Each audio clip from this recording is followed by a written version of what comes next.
haven't talked about this on YouTube yet, but over the weekend my refrigerator broke, and so I did unfortunately have to throw away a lot of food that I had in my fridge and freezer, and I now find myself in a unique situation that a lot of people may find themselves in without having cold storage.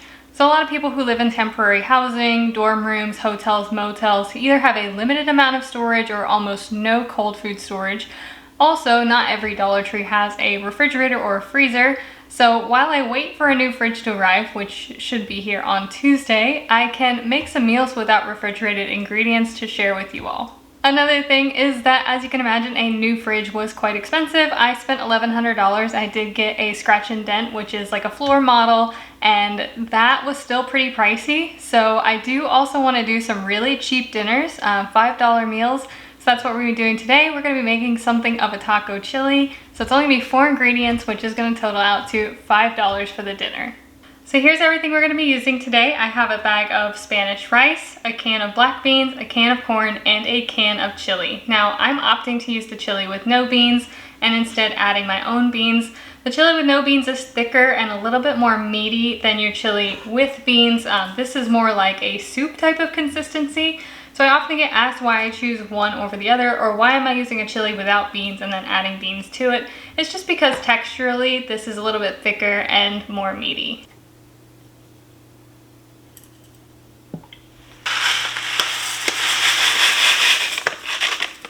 Starting out in my pot, I added 2 tablespoons of vegetable oil and my Spanish rice. I like to pre-toast the rice to try to incorporate some good flavor.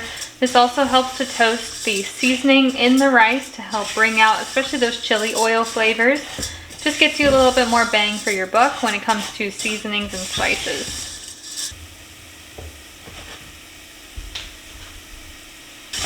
Alright, I can smell the seasonings and I don't want them to burn, so I'm going to go ahead and start adding some liquid into this. I'm going to go ahead and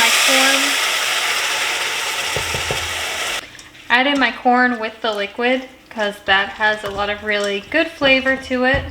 I rinsed and drained the black beans.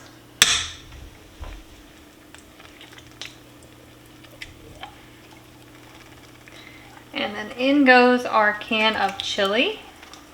Give that all a stir, and then we're going to add some water to this to make it more of a soup slash chili.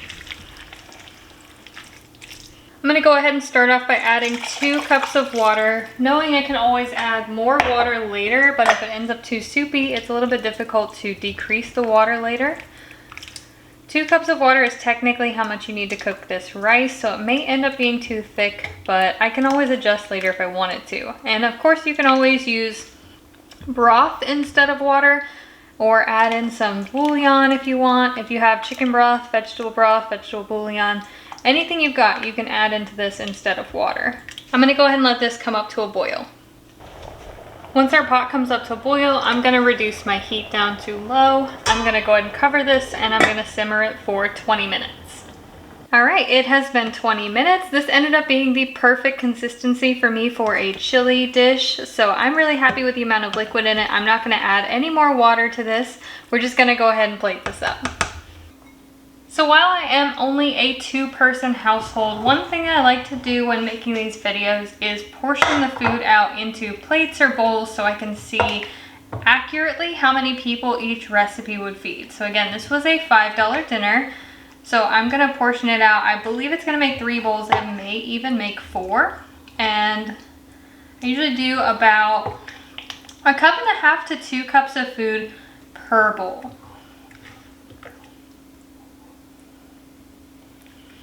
And yes, that means I have extra dishes to clean, but I am totally fine with that for the sake of showing you guys accurate portion sizes.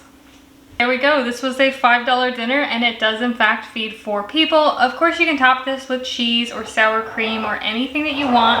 I am going to make a bowl for Michael that has cheese on it. Unfortunately, I don't have any sour cream due to the fridge, but I do have some cheese.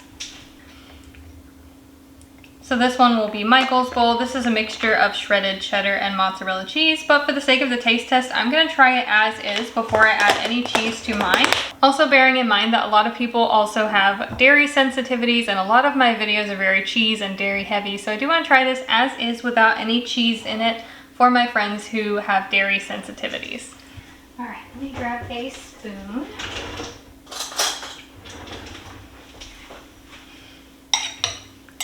let's give this a taste.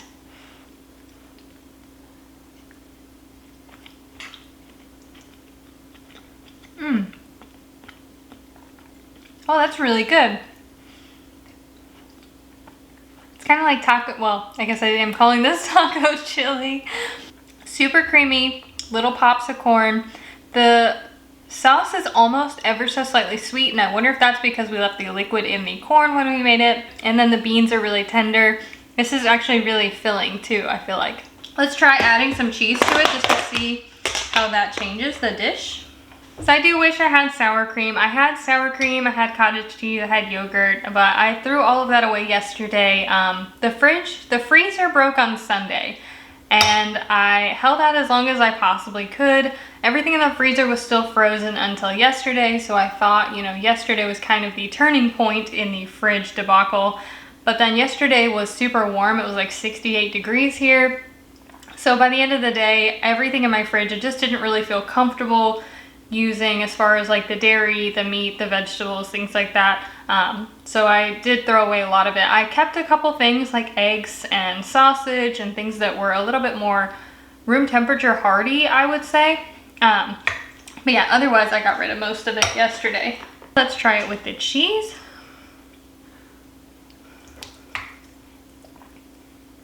Look how stringy and cheesy that is. When it comes to adding cheese to things, mozzarella is what gets you that really beautiful cheese pull. And cheddar's for flavor, of course.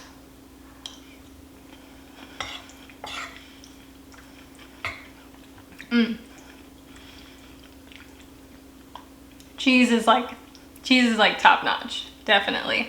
So I am very excited to be doing these pantry meals and these $5 dinners. I do have a Comic-Con to go to this weekend, and that's a fun thing too because I'm gonna be able to take you guys along with me and show some hotel cooking meals. I have a kind of special treat for that. So I'll probably be doing some sort of a convention weekend vlog style video where I show the convention setup, the breakdown, the whole in-between, the hotel room, as well as like what I'm cooking and what I'm eating throughout the weekend while I'm there.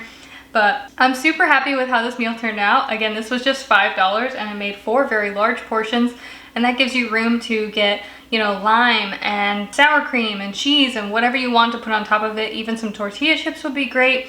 Actually, that's what I might do. I think I have some tortilla strips in the fridge, so I may even add some of those for some extra texture. But feel free to make it your own, and I will see you guys again soon.